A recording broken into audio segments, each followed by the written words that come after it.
Okay, tell me about your family. What about my family? When you were a little girl growing up.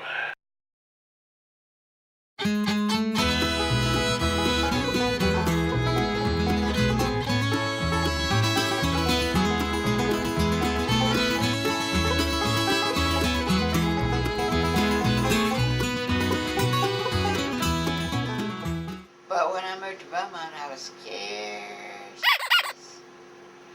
If that was a big town, Ellison just brought me up there and threw me out.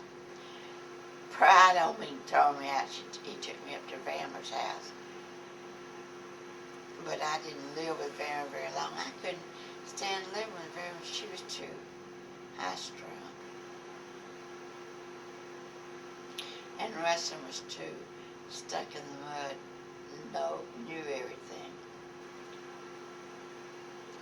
They always considered me their oldest kid.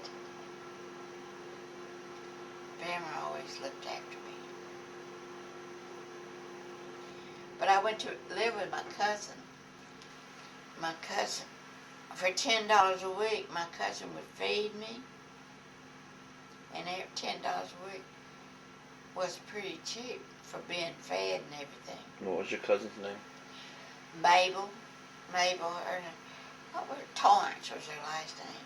She was a Seymour, but her name, she just died last year, or about 6 months ago.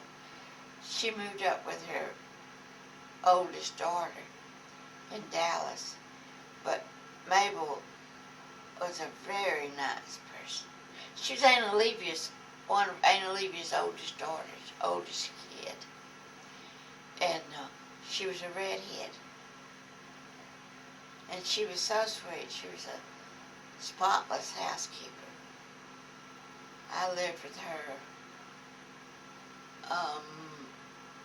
most of the time that I worked in Vermont. Because I was living with her when I met your daddy. She had 2 little children. And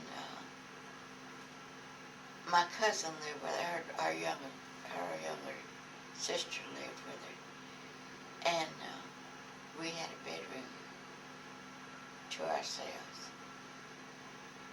And then we moved clear out of Spindletop, going towards Port Arthur, near the projects, near Lamar College.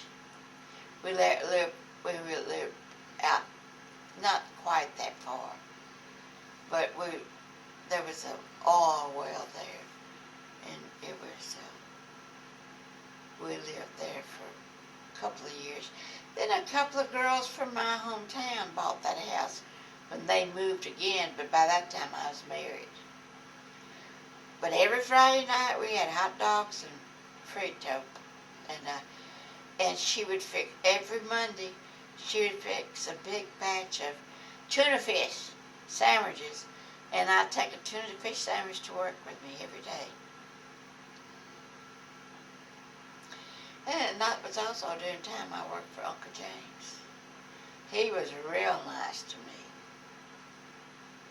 I worked for a lawyer for a little while, but back then you couldn't solicitate, and they caught him soliciting, and they took his license away for a year. And so Uncle James' girl was fixing to leave, and she was tired of working for him. Because he was just lonesome for somebody, and she just didn't like him being so chummy. So she left, and he asked me if I wanted to work for him and his daddy. And when I'd be sick, I'd get sick with paralysis or something, or go to the doctor. They had a rocking chair there, and they'd say, "Come on to work." Well done.